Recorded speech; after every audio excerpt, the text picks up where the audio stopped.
방송에서 제공하는 투자 정보는 투자 판단에 대한 조언입니다. 방송에서 제공하는 주식의 가치, 가격 상승 및 가격 하락에 대해서는 방송사에서 보장하지 않습니다.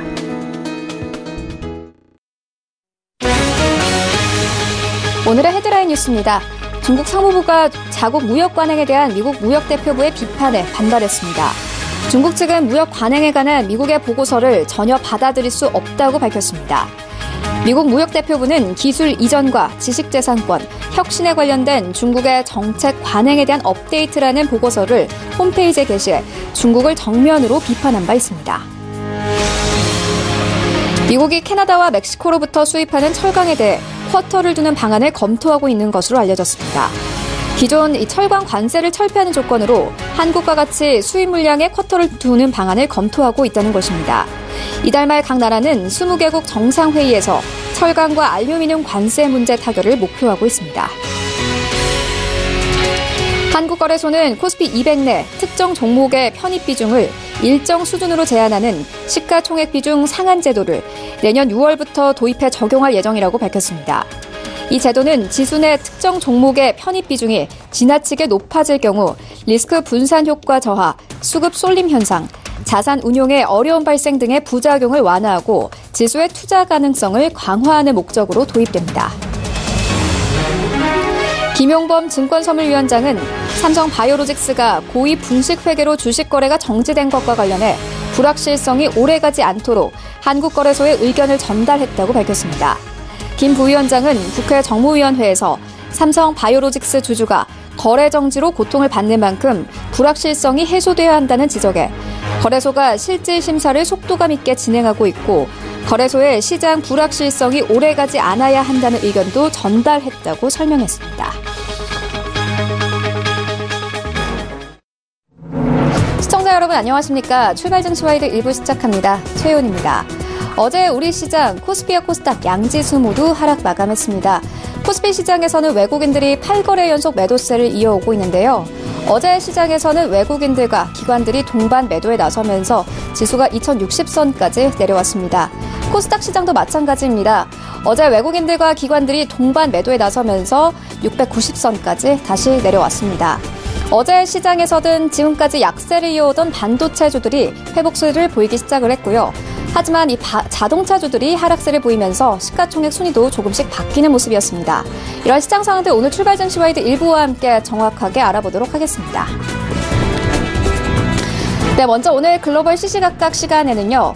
지금까지 무역전쟁 개입에 기피했던 WTO가 첫 발을 내디뎠습니다. 미국의 이 철강과 알루미늄에 대한 관세 조사를 시작했는데요. 함께 살펴보도록 하고요. 이어서 트럼프가 독일의 자동차 기업의 CEO를 백악관에 초청한다는 소식이 있었습니다. 그 목적이 무엇일지 함께 살펴보도록 하겠습니다. 이어지는 라이브 이슈타임에서는요. 국제 유가가 급락하면서 환율까지 불안한 상황입니다. 국내 증시 영향 함께 살펴보도록 하겠습니다. 이어서 현대차가 연일 신저가를 기록하고 있습니다. 어제 장중한 때는 92,500원 선까지 터치를 했는데요. 투자 조언 함께 들어보도록 하겠습니다. 출발증시와이드 1부 지금 출발합니다.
시장의 중심이 되는 이슈를 꼼꼼하게 체크합니다. 글로벌 시시각각 시간인데요.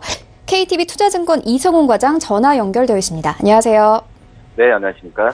네, 먼저 첫 번째 이슈부터 시작을 해보도록 하겠습니다. WTO가 미국의 수입 철강과 알루미늄 관세 부과에 대해서 조사를 시작했습니다. 사실 지금까지 WTO는 이 무역 전쟁 개입을 좀 기피해 왔거든요.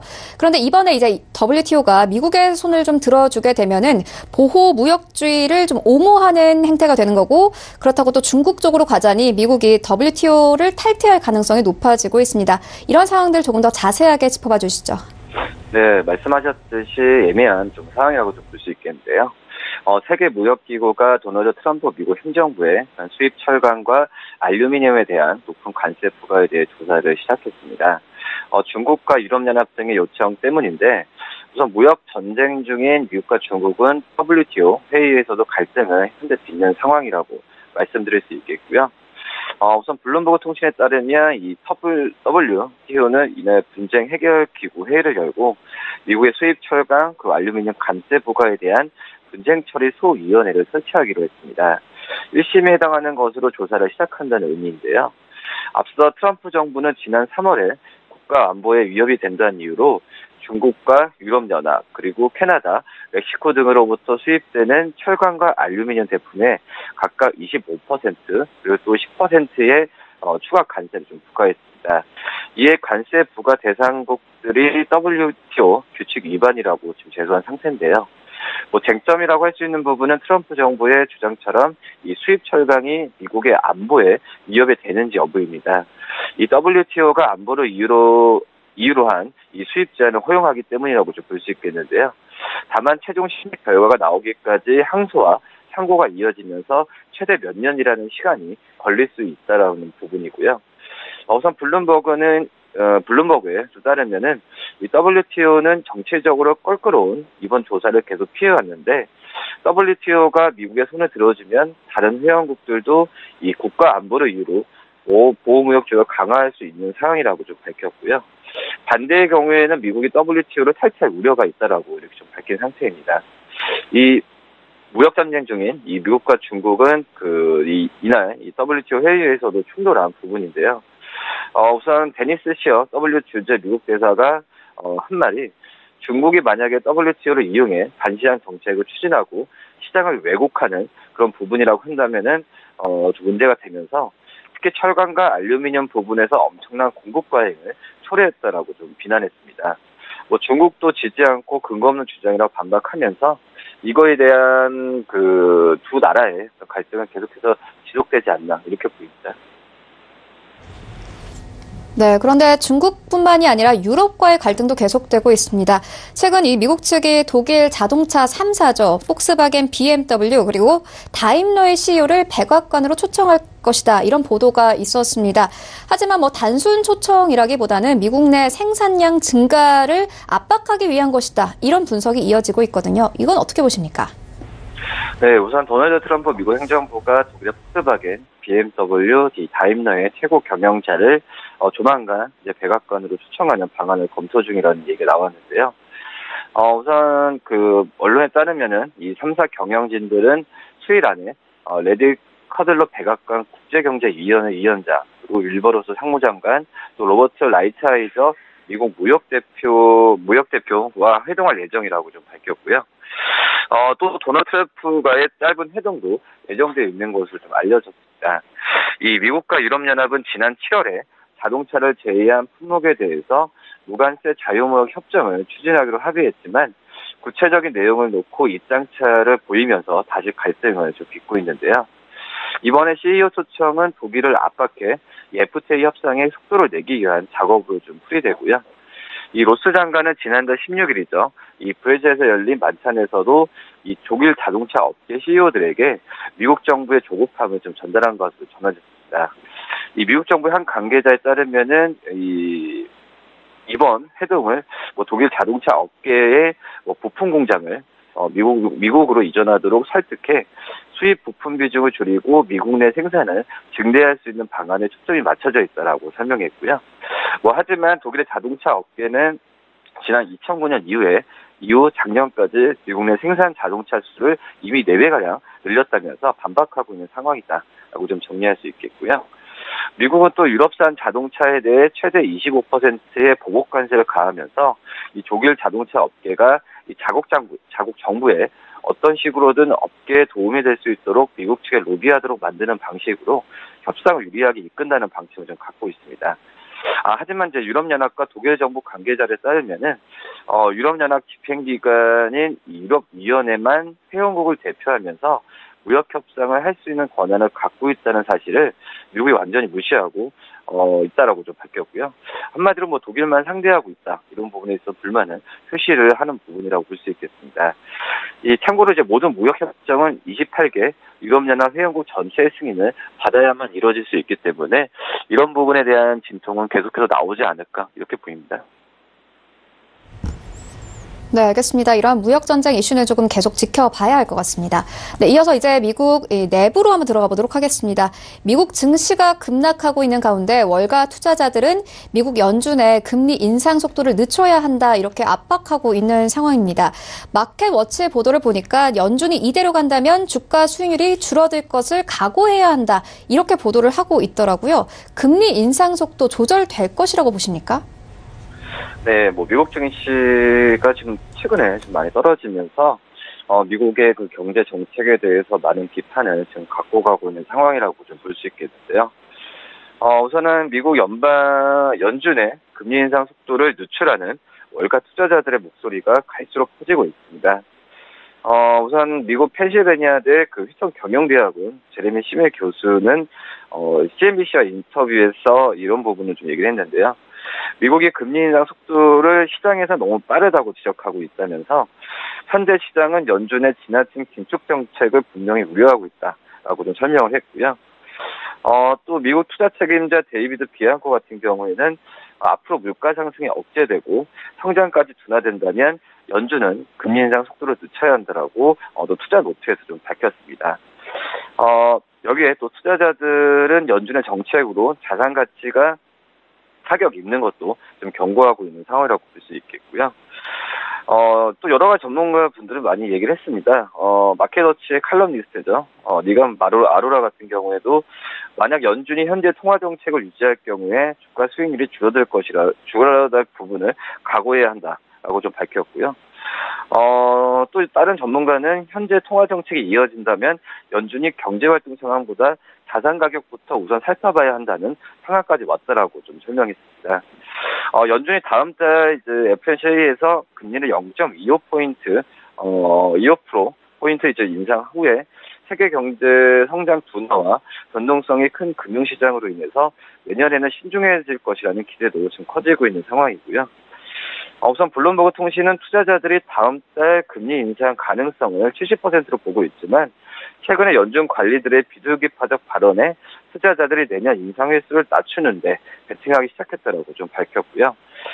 또 어떤 전문가는 이제 12월은 금리 인상을 멈추기는 아직 이르지만 내년 상반기는 볼 수 있을 것이라고 좀 밝혔고, 증시 하락 속에 지난 분기에 지금 일본과 독일의 경제 성장률이 떨어진 것을 볼 때 연준이 내년 금리에 대한 3회 인상 계획에서 후퇴한다면은 놀라지 않을 것이라는 부분도 지금 얘기가 나와주고 있습니다. 하지만 연준은 이제 다음 달 FOMC 회의에서 내년도 전망을 재조정할 예정인데요. 여전히 연준의 현재 통화 정책을 유지할 것이라는 시각도 여전히 있는 상황이기 때문에 FOMC 회의 결과가 굉장히 좀 중요한 상황이다라고 좀 말씀드릴 수 있겠고, 또 미국의 담당 수석 이코노미스트 모마이르 사레프 같은 경우에는 연구 노트에서 이런 부분을 밝혔는데요. 지난 2주 동안 연준 내에서 이 비둘기파적 발언이 많아서 이 금리 인상 후퇴에 대한 기대가 커진 것 같다라고 밝혔고요. 하지만 새로운 내용이 없었으며 연준 관리들의 말을 잘못 해석했기 때문이라고 이렇게 좀 밝혔습니다. 금리 인상, 또 이제 애플, 또 페이스북, 구글의 주가는 좀 무관한 부분인데, 연준의 그 기술적 급락에 의해서 이 금리 인상에 대한 속도 부분을 조절할지 부분이 최고의 관심사이지 않을까 판단되고 있고, 최근에 그 전문가들을 실시한 조사에서 내년에 미국 경제가 2.7% 성장할 것으로 예상하고 있는 것으로 나타내면서 이 같은 수치로는 금리 인상 횟수 감축에 대한 희망을 어렵게 만들고 있다라고 좀 밝혔습니다. 네, 연준 안에서도 의견이 엇갈리고 있고 또 미국장도 약세장에 진입하고 있는 상황에서 페드 측도 좀 고민이 많을 것 같습니다. 네, 지금까지 세 가지 이슈 함께 살펴봤고요. 지금까지 KTB 투자증권 이성훈 과장과 함께했습니다. 고맙습니다. 네, 감사합니다.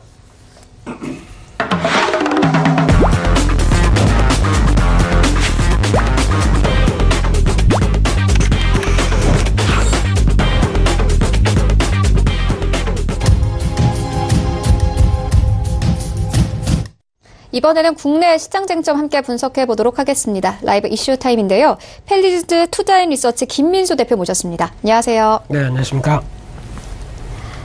네, 먼저 첫 번째 이슈부터 시작을 해보도록 하겠습니다. 국제 유가가 계속 하락을 하고 있는데요. 여파도 있는 것 같습니다. 미국 증시도 불안하고 우리 증시도 불안한 상황입니다. 원달러 환율까지 조금 불안한데 어제는 1130원 선에서 마감을 했습니다. 수급부터 기업 영향까지 좀 있을 것 같은데 자세하게 짚어봐 주시죠. 네, 질문이 두 가지네요. 네. 유가부터 환율, 따로따로 말씀드릴 수밖에 없는 게 네. 현실이라고 봐야 될 것 같은데, 일단 관련돼서 유가 흐름들의 동향 요즘 관심이 상당히 높습니다. 네, 특히 편안하게 움직일 때는 별로 관심이 없다가 이런 식으로 변동성이 커진다 그러면은 당연히 관심이 갈 수밖에 없는 그런 상황이라고 봐야 될 것 같고요. 특히 이제 WTI 국제 유가 기준으로 봤을 때 한 지난달만 하더라도 한 70달러대 넘던 유가가 지금 이제 50달러대까지 수직 낙하했던, 그래서 한 30%는 뭐 기본적으로 하락하는 그런 모습들로 보여지고 있는데, 일단 여기서 또 가격이다 보니까 공급과 수요 이 측면들을 다 살펴봐야 되겠죠. 그 차원으로 봤을 때 일단 가장 먼저는 공급 측면인데, 쉽게 말씀드리면은 사우디아라비아와 미국과의 좀 미묘한 관계들이 같이 펼쳐지면서 이런 변화가 나왔다라고 보시면 될 것 같은데, 이번에 이제 공급 측면으로 봤을 때 이제 사우디아라비아는 그래도 나는 오페크의 대장이다라는 생각을 하면서 유가는 우리가 책임진다라는 어떤 좀 명분이 강한 상황 쪽에서 이번에 이란이 미국의 제재에 들어갔죠. 그런 상황이 나오다 보니까 이란이 미국 제재로 인해서 충분하게 생산을 하지 못한다. 그리고 또 베네수엘라도 경제 위기 때문에 충분히 생산을 하지 못한다라고 하게 되면 우리라도 증산해야겠다. 그래서 산유량을 늘렸습니다. 그런 상황이 나오다 보니까 일단 산유량을 늘리는 건 좋은데 미국이 약간 배반을 했죠. 쉽게 말씀드리면 이란산 원유에 대해서 수입을 8개 국가는 허용해 줬습니다. 근데 그쪽에 물론 한국도 들어가 있고 그런 쪽에서 봤을 때 상대적으로 원유 수요가 많은 나라들이죠. 이런 쪽은. 그러다 보니까 여전히 유지가 되고 있는데 공급만 늘어난 꼴이 됐습니다. 그런 상황 쪽에서 이번에 또 사우디아라비아와 미국 간에 약간 외교적인 여러 가지 문제들이 있다고 하더라도 특히 미국은 사우디아라비아를 감싸기 시작합니다. 그런 상황이라고 하게 되면 아마 사우디아라비아의 공급에 대해서 특히 트럼프가 생각하는 여러 가지 유가는 그래도 내려와야 된다라는 쪽으로 목표를 여러 가지로 의무의 양으로 얘기를 하다 보니까 그에 따라서 용인하는 분위기 쪽에서 일단 결론적으로 말씀드리게 되면 공급은 늘었다라고 볼 수 있는 상황들인데, 네. 그래서 유가가 이렇게 급하게 하락하게 되면 또 견제를 할 수 있는 또 좋은 조건이 러시아죠. 러시아 같은 경우는 유가에 따라서 울고 웃을 수밖에 없는데 유가가 급하게 밀린다라고 하게 되면 아무래도 스트레스를 많이 받는 상황들이겠죠. 이런 상황들이 나왔었을 때 그럼 이제 또 이 공급과 관련된 또 중요한 뉴스가 이번에 오페크의 정례회라고 보시면 될 것 같습니다. 이 오스트리아 빈에서 12월 4일 날 개최가 될 걸로 보여지고 있는데, 여기서 이제 너무 유가가 하락했으니까 다 우는 소리밖에 안 하겠죠. 이거 안 된다. 좀 약간 떼도 쓰고 그러겠죠. 그런 상황 쪽에서 이제 오페크가 또 감산 쪽에 지금보다 약간 더 늘려서 감산량을 좀 가는지 이런 여부들이 12월 초까지는 중요한 상황이기 때문에 이 공급 측면들은 이 부분을 잘 확인해야 될 걸로 그렇게 보여지고 있는데, 상대적으로 수요 같은 경우는 일단 다 보셔서 아시는 것처럼 중국이 흔들린다라고 하게 되면 수요는 당연히 흔들릴 수밖에 없는 상황들이고요. 중국 경제 지표들 쭉 나왔던 거 보면은 부진한 모습들이 계속 나오는 상황이다 보니까 그런 상황 쪽에서 원유 수요 거의 세계 2위까지 나오고 있는 이런 국가가 경제 지표가 안 나온다. 그러면은 원유 수요에 타격을 받겠죠.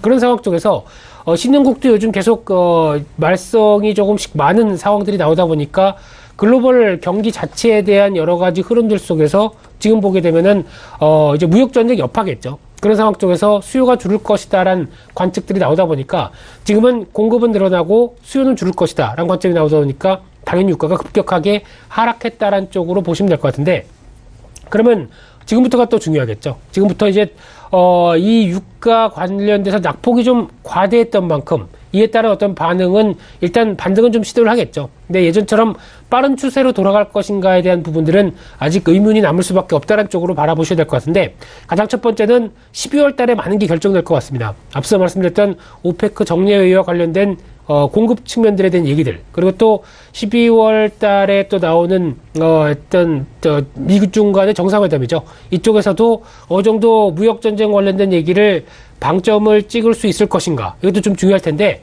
제가 보기에는 별 결과가 나오지 않을 것 같습니다. 일단 지금 으르렁거리던 두 정상이 만났는데, 싸웠던 사람 두 사람이 만났는데 첫 자리에서 아우 미안해 잘못했어요 그렇게 악수할 수 있을까요? 그럴 리가 없죠. 그렇겠죠. 예, 그러면 이제 신경전이 많이 벌어질 걸로 보여지고 있다고 한다면은 지금 같은 경우도 계속 이번에 봤던 뭐 서한 가지고 또 싸움도 많이 나고 있죠.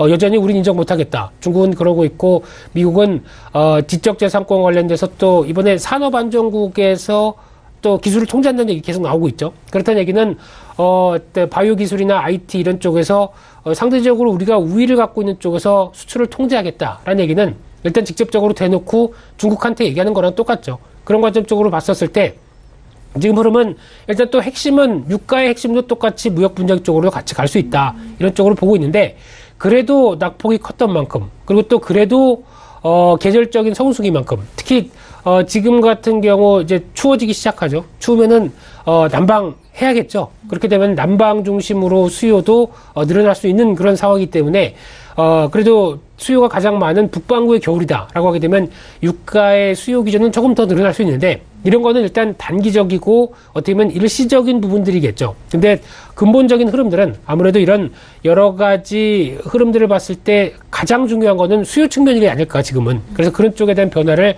좀 더 지켜보는 게 유가는 중요하겠다라는 쪽으로 말씀드려야 될 것 같고요.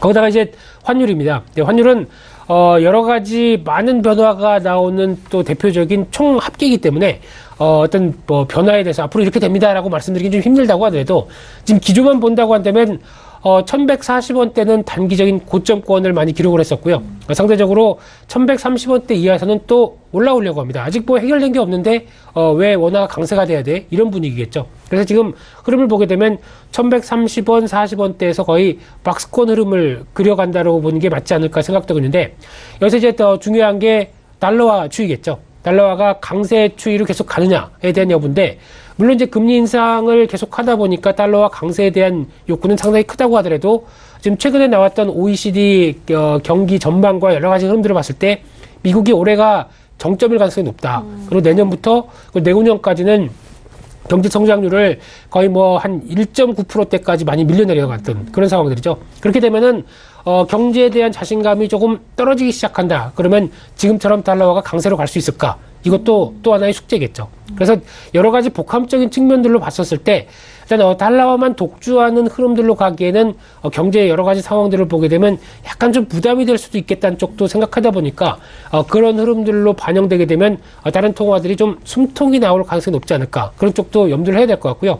그런 차원에서 여전히 국내 어떤 환율 추이를 봤었을 때 마찬가지로 원화 약세 요인, 강세 요인들 다 있는 상황 쪽에서 어느 쪽이 더 우선이냐라는 쪽으로 봤을 때, 그래도 그 원화 같은 경우는 지금 수출이 그나마 호조를 띄었기 때문에 강세 요인이 충분할 수 있겠다라고 보여지고 있는데, 지금 반도체 같은 경우도 수출 동향들이 이제 꺾일 가능성이 좀 높겠죠. 지금 여러 가지 데이터를 봤었을 때 내년 적어도 상반기까지는 수출에 대한 흐름들이 아마 좀 부정적으로 나올 가능성이 지금보다는 좀 높다고 봐야 될 것 같습니다. 그러면은 이런 부분들은 워낙 약세 요인이겠죠. 게다가 또 경제 지표들 지금 최근에 나오는 거 보면은 참 고개를 절레절레 흔들어야 되겠죠.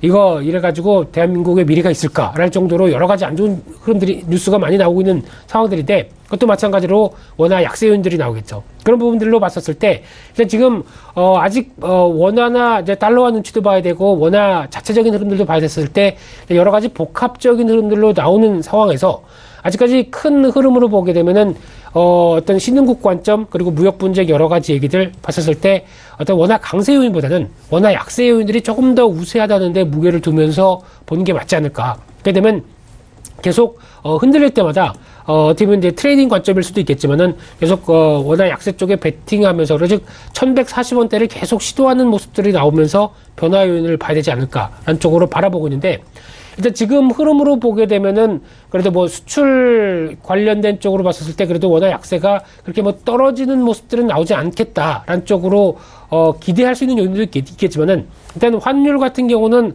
여러 가지 경제 요인들을 다 반영하는 그림자다. 라는 쪽으로 봤었을 때 워낙 약세가 그렇게 막상 좋은 것만은 아니죠. 특히 지금 나오는 여러 가지 국면들을 봤었을 때 된 변화들도 특히 워낙 통화가 약세로 간다는 얘기는 지금 여러 가지 경제 상황들을 반영한다는 측면 쪽에서 그렇게 썩 좋은 건 아닌데 아마 지금 이번에 11월 말에 이제 금리 관련된 쪽도 한국은행이 금리를 한 단계 올리는 쪽에 무게를 둔다라고 하게 되면 그때는 한번 약간 변화가 나올 수는 있을 것 같습니다. 워낙 강세 쪽으로 한번 나올 수는 있는데 그렇다고 하더라도 기조 자체는 여전히 뭐 틀이 바뀌거나 나오는 흐름들이 없기 때문에 지금에서 소폭 워낙 약세 쪽으로 계속 가려고 하는 약한 1140원대 이상 쪽으로는 계속 시도하는 모습들이 한번 나오지 않을까 이런 쪽은 계속 염두를 할 필요는 있다고 생각되고 있습니다. 네, 복합적인 문제이긴 합니다만은 내년부터 반도체 수출도 둔화가 되고 또 미국 경기가 지금보다 약해지면 이 워낙 약세 쪽이 더욱더 우세하다 이렇게 정리를 좀 해볼 수 있을 것 같습니다. 이어서 다음 이슈로 옮겨가 보도록 하겠습니다. 어제 우리 시장에서 물을 흐린 종목입니다. 바로 현대차인데요. 뭐 업황 부진도 있고 미국 엔진 리콜 논란까지 겹쳐지면서 어제 장중한 때는 92,500원 선까지 터치를 했습니다. 좀 어떻게 보십니까? 네, 잘 안 보입니다. 네. 물을 흐렸다고 얘기하셨는데, 흐리면 안 되죠. 네. 특히 이제 자동차 쪽이 좀 선전해서 여러 가지 네. 변화를 좀 끌어냈으면 하는 상황인데, 반대로 가고 있습니다. 특히 한 8년이 넘게 만에 현대차가 10만원대 이탈했다. 여러 가지 안 좋은 신호가 복합적으로 나오고 있다고 봐야 될 것 같고요. 거기다가 이제 외국인들까지 매도세가 집중되면서 어제는 또 기관 매도세가 집중되는 그런 현상까지 나오면서 지금 뭐 자동차에 대해서 안 좋은 얘기만 계속 나오고 있는 그런 상황이라고 보시면 될 것 같고요. 특히 지금 직접적으로 어제 작용했던 얘기는 그동안 세타2라고 하는 엔진에 대해서 여러 가지 말이 많았습니다. 네. 해외에서도 그렇고 국내에서도 그렇고 말이 많았는데 이 부분을 이제 미국이 직접 국토안전부에서 조사할 가능성이 커졌다라는 얘기들. 그래서 미국의 엘러바마 공장에서 생산하고 있는 이 세타2 엔진이 한 과거에도 좀 전력이 안 좋습니다. 2015년도, 2017년도 총 170만 대 리콜을 할 정도로 아직 자신감이 없는 상황에서 이런 식으로 계속 뉴스가 나온다라고 하게 되면 현대차에 그래도 지금까지 알려지기는 품질은 국내는 모르겠지만은 네. 해외 쪽에서는 그래도 자신 있다. 뭐 JD 파워 순위까지 올라가는 쪽으로 많이 나왔었는데 지금은 그런 쪽이 훼손을 간다라고 하게 되면 근본적인 문제겠죠. 이런 상황 쪽에서의 변화라든가 가장 중요한 건 실적입니다. 실적이 안 좋다 보니까 주가가 밀린다는 부분들은 가장 큰 명제라고 봐야 될 것 같은데 거기서 이제 자동차 업황을 보게 되면 지금 글로벌 자동차 수요 증가율이 한 1%대로 내년도 전망하고 있습니다. 그런 안 좋은 환경 쪽에서 과연 이제 자동차 같은 경우 또 금리 인상 기조면은 영향을 받죠.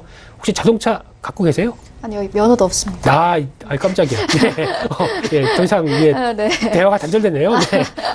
만약에 주변에 이제 친구분들 보신다고 한다면 자동차를 구매를 할 때 보통 보면은 할부나 리스로 사시는 분들이 상당히 많아졌죠. 네, 그렇죠. 그러면 이자에 또 민감하게 되겠죠. 이런 상황이 나오다 보니까 미국도 마찬가지입니다. 미국도 지금 통계를 보게 되면 거의 한 60% 이상이 이런 어떤 할부 금융을 이용을 하는데 미국 금리가 계속 올라가죠. 그런 상황이 나오다 보니까 할부 금리도 올라갔을 때 차를 물론 이제 주머니가 두꺼워져서 차를 바꾸고 싶긴 한데 할부로 사고 싶은데 금리가 올라갔다 그러면 약간 집에 가서 계산기 두들겨 보면서 좀 바뀌어야 되겠죠, 내용들이. 그런 상황이라고 하게 되면 아무래도 영향을 받는다고 봐야 될 것 같고요. 그런 상황 쪽에서 선전하면 모르겠는데 중국, 미국 G2 관련해서 지표들이 별로 다 안 좋게 나오는 상황 쪽에서 현대차도 별로 성과를 못 내고 있습니다. 지금 10월달 기준으로 봤을 때 글로벌 판매량이 중국까지 포함하게 되면 0.5% 마이너스 역성장을 해버렸죠. 그런 상황이 나오다 보니까 우려감이 상당히 크고요.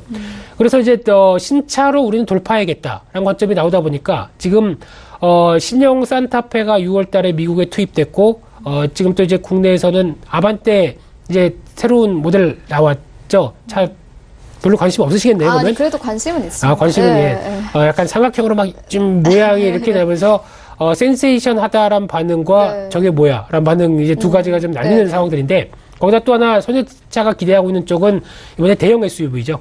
펠리세이드라고 하는 네. 회사 이름하고 약간 비슷하긴 합니다만 네. 그런 차까지 나오기 시작하면서 SUV 대형이 대세다 이런 쪽으로 어떤 이제 강하게 드라이브를 걸려고 하는데 생각보다 그렇게 썩 좋지가 못하는 상황으로 나오다 보니까 신차 효과를 충분히 못 누리다 보니까 실적이 이렇다고 봐야 될 것 같고요. 또 하나 직격탄을 맞은 게 신용등급 하향입니다. 네. 특히 S&P에서 현대기아, 현대모비스 모두 다 레벨을 한 단계 내렸고요. 그래서 이제 BBB 플러스로 지금 나오는 상황 쪽으로 진행이 되면서 무디스 같은 경우도 부정적으로 얘기했습니다. 부정적이라는 얘기는 조만간 신용등급을 내리겠다라는 예고거든요. 그런 상황 쪽으로 봤을 때 그러면 이제 앞으로 채권 발행이나 여러 가지 신용도 측면에서는 안 좋다라는 거를 내포를 하고 있는 상황들이고요. 거기다가 그러면 전망이 좋으냐? 별로 아니죠. 지금 흐름으로 봤을 때 만약에 내수 쪽 같은 경우도 개별 소비세가 인하가 종료되면 지금같이 그래도 약간 약발을 받았던 부분들이 훼손되지 않을까. 여기다가 또 하나 강성 노조에 대한 부담감 이 부분은 자동차 쪽에서는 계속 남을 수밖에 없는 숙제다라는 쪽으로 봤었을 때 부담감이 큰데 그러면 이제 현대차가 그러면 이제 우리는 내연기관이 아니라 이제 전기차 쪽으로 확실하게 바꾸면서 뭔가 변화를 보이겠습니다. 라는 쪽도 지금 아니죠. 전기차, 수소차 아직까지 정체되어 있는 상황 쪽에서 뭔가 어떤 앞으로의 전방에 대해서도 좀 불확실한 모습들이 큰데 이럴 땐 다른 거 필요 없습니다. 혁신이 필요하죠. 일단 잘 안 되겠다 싶으면은 이것저것 다 정리해서 어떤 수익성 아닌 것들은 싹 한번 정리를 해서 그렇다고 해서 현대차가 돈이 없는 건 아니거든요. 네. 현대차가 쌓아놓은 유보율이나 여러 가지 흐름들을 활용해서 적극 뭔가 변화에 대한 흐름들을 가져가야 될 중요한 시기가 아닌가 생각되고 있는데 그런 쪽에선 물론 경영진들이 더 잘 알겠죠. 한낱 저 같은 사람보다는 그러다 보니까 이제 변화가 이제 기대는 하고 있는데 이제 성과가 어떻게 나오느냐가 중요하겠지만은 지금 기준으로 봤을 때 그래도 한 9만 3천 원대까지 내렸던 주가와 그리고 지금 주당 순자산이 25만 원대까지 들어오는 괴리율이 상당히 큰 부분들 거기다가 지금 연말 배당으로 하면 작년에 한 기말 배당이 3천 원 정도 됐습니다. 그러면은 3%가 넘는 배당 수익률 이런 측면들을 봤을 때 반대로는 낙폭이 확대가 됨에 따라서 단기 기회 요인들이 나올 수 있겠다라는 쪽이 들어오고 있습니다. 그러면서 아마 9만 원대 전후 정도면 한 번쯤은 들어갔다가 그래도 한 5%는 남길 수 있지 않을까. 라는 쪽에 대한 시각들은 물론 있는데 네. 이게 제한적인 접근이죠. 중기적으로 현대차가 싸기 때문에 이제 여기서 다시 강하게 올라올 거야 라고 하는 어떤 확신에 대한 흐름들을 좀 보여줘야 중기 추세가 반전이 될 텐데 네. 중기 추세는 아직 모르겠습니다. 하지만 단기로는 가격 메리트는 충분히 나오고 있는 상황이다라는 쪽으로 봤어서 추가로 낙폭이 커진다라고 하게 되면 한번 관심은 좀 필요하지 않을까라는 쪽도 생각해 볼 수 있을 것 같은데 아직 숙제는 많다. 이게 가장 중요한 정리가 되야 되지 않을까 생각됩니다. 네, 알겠습니다. 현재 낙폭이 확대가 되면은 단기적인 반등은 가능하지만 지금 상태로 봤을 때 신흥 등급도 하향되고 있고 전망도 좋지 않은 상황이기 때문에 장기적인 전망은 확실치 않다. 이렇게 좀 정리를 해볼 수 있을 것 같습니다. 이어서 다음 이슈로 넘어가 보도록 하겠습니다. 기관 투자자들이 이 코스닥 시장에서 17거래 연속 팔자세를 이어가고 있습니다. 하지만 이 성장이 기대되는 종목에는 오히려 투자를 하는 모습인데요. 스튜디오 드래곤 같은 경우에는 기관들이 이번 한 달 가장 많이 사들인 종목이기도 합니다. 또 어떤 종목들이 좀 포함되어 있을까요? 네, 기관이 17일 연속 순매도한다. 과거의 기록을 보면 11차례가 있었다고 합니다. 네. 근데 최장 매도 기간이 22차례. 그러다 보니까 연속된 숫자를 좋아하나 보네요. 기관들은요. 네. 그런 변화가 나오는 쪽에서 일단 위치는 그러니까 어떻게 보면 기관들이 지금 현재 바라봤을 때 연기금이 국내 비중을 계속 축소한다. 그런 관점 쪽에서 중소형주 실적에 대한 기대감이 낮다. 그러다 보니까 나오는 결과라고 보시면 될 것 같고요. 네. 그러면 다 팔고 있는데 그래도 이 종목은 사고 있다. 그러면은 관심은 필요하다고 봐야겠죠. 그런 쪽에서 종목들을 기관이 코스닥에 순매수한 종목들을 한 10월 말부터 현재까지 흐름을 쭉 보게 되면은 한 15종목 정도가 이렇게 쭉 나오고 있는데 네. 종목들을 이렇게 흐름들을 쭉 보시게 되면 대표적으로 많이 포함된 게 엔터주가 눈에 띄고 있고요.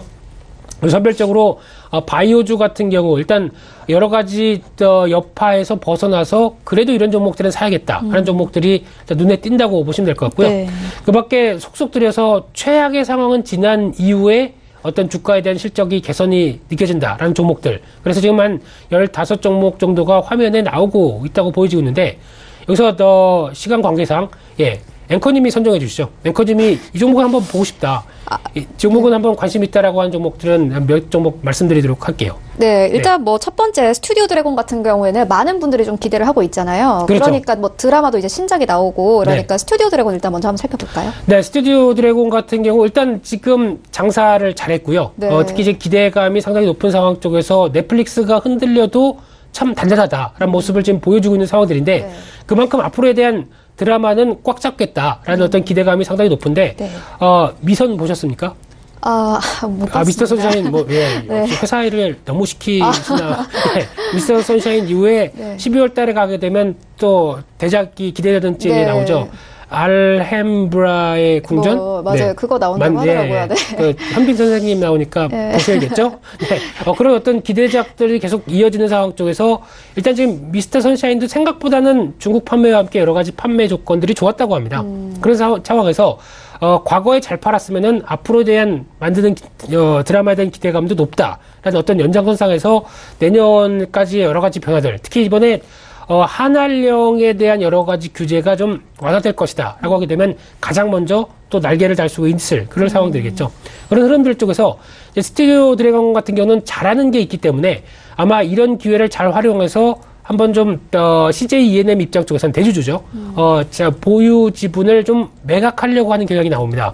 그런데 몸값이 지금 상당히 좀 올라 있는 상황에서, 그러니까 즉 지금같이 어떤 넷플릭스라든가 아마존도 이런 비슷한 서비스를 하려고 하고 있고요. 네. 이런 어떤 이런 스트리밍 서비스를 강화시키려고 하는 글로벌 기조 쪽에서 어떤 제작사에 대한 몸값은 올라가 있는데, 그러면 이때를 기회를 이용해서 지분을 팔려고 합니다. 근데 지분에 팔려고 하는 몸값들이 잘 받는다라고 하게 되면 스튜디오 드래곤의 주가도 한 단계 레벨업이 되겠죠. 네. 그런 관점 쪽에서 일단 시장의 기대감은 여전히 좀 높아 있다는 관점 쪽으로 보고 있는데, 일단 가장 중요한 거는 엔터테인먼트 산업이니까 히트입니다. 그러니까 지금 어떻게 보면은 지금 드라마를 잘 제작해서 그게 인기가 좋고 어떤 히트하는 모습들이 계속 나온다라고 하게 되면 주가나 실적은 올라갈 수밖에 없다라는 구조 쪽에서 기대감에 걸맞는 드라마 시청률이나 어떤 판매 조건들이 좋게 되느냐, 이 부분이 가장 큰 핵심이다라고 보시면서 네. 여전히 흔들릴 때마다 관심 가져야 될 대표적인 종목이라고 보셔야 될 것 같습니다. 네. 네.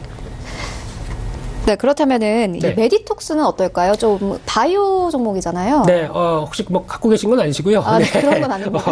친구분께서 뭐 물어봐줘라. 뭐 이런 종목일 수도 있겠죠. 많은 분들이 궁금해 하시더라고요. 네. 메디톡스 같은 경우는 딱 그렇게 보셔야 될 것 같습니다. 이번에 휴젤과 메디톡스 실적이 안 나오기 시작하면서 많이 걱정을 했던 부분들인데, 네. 솔직히 그렇게 큰 걱정은 안 하셨으면, 특히 이제 대표적으로 이제 보톡스 관련돼서 이제 보톡스 관련된 쪽의 변화들은 아무래도 좀 생활 수준이 올라가면서 내가 좀 여기가 처지기 시작했는데 좀 바꿔볼까, 이런 어떤 욕구가 네. 생기기 마련이죠. 네. 그런 관점 쪽으로 봤을 때 이제 여러 가지 흐름이 나온다고 하더라도 이제 중국 쪽이 가장 중요합니다. 근데 중국 쪽에서 변화가 지금까지는 이 보톡스 관련된 쪽이 중국에 제대로 된 받은 허가 업체가 3개밖에 안 됩니다.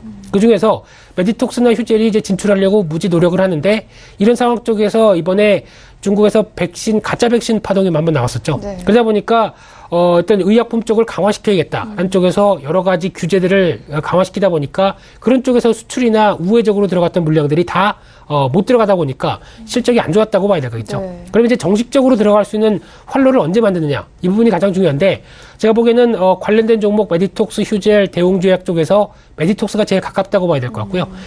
벌써 허가 신청이 들어가서 한 6개월 이상 지금 돼 있는 걸로 알고 있는데, 네.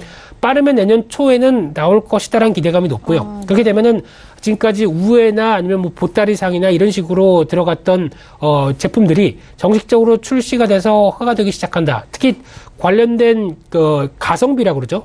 가성비를 봤을 때 메디톡스 제품은 상당히 승산을 볼 가능성이 높다라는 쪽으로 많이 얘기 나오고 있는데, 네. 그런 측면으로 보게 되면 이 부분이 허가를 받는다라고 하게 되면 메디톡스는 실적과 주가도 한 단계 레벨업 될 수 있다. 특히 지금 같은 경우도 말씀드렸던 3가지 업체 중에서 가장 좋은 실적들을 보여주고 있다는 관점 쪽에서 이 부분 내년 초에 받게 되면은 한 단계 레벨업이 될 수 있다는 관점 쪽에서 지금 같은 경우는 마찬가지로 또 흔들릴 때마다 그 친구분한테 얘기해 주세요. 갖고 계셔도 된다고. 네, 그렇게 정리하는 게 좋겠지 않을까 싶습니다. 네, 알겠습니다.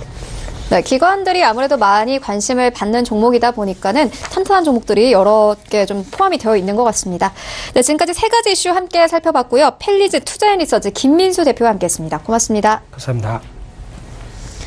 네, 1부는 여기서 모두 마치도록 하고요. 잠시 후 2부에서는 전문가들과 함께하는 종목 라이브쇼, 라이브 매매 타임이 이어집니다. 여기에 더해서 오늘 장에서 가장 큰 이슈몰이를 하고 있는 특징주까지 꼼꼼하게 살펴봐 드리겠습니다. 채널 고정해 주시고요. 저희는 잠시 후 2부로 다시 찾아오도록 하겠습니다.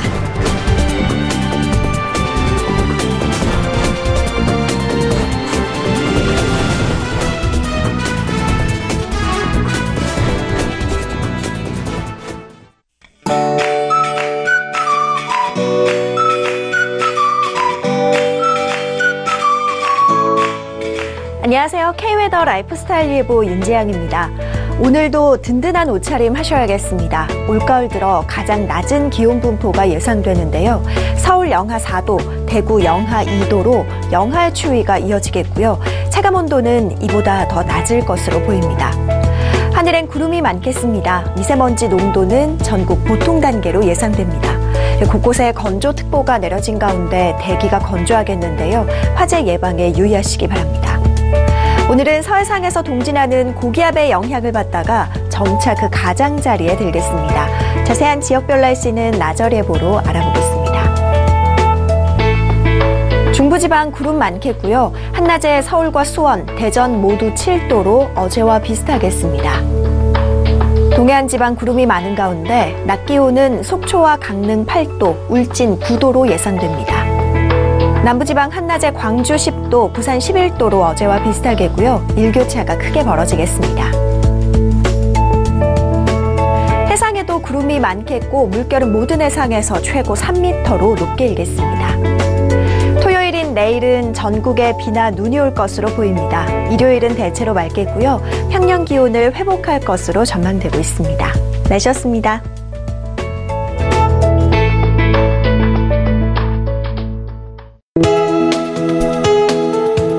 방송에서 제공하는 투자 정보는 투자 판단에 대한 조언입니다.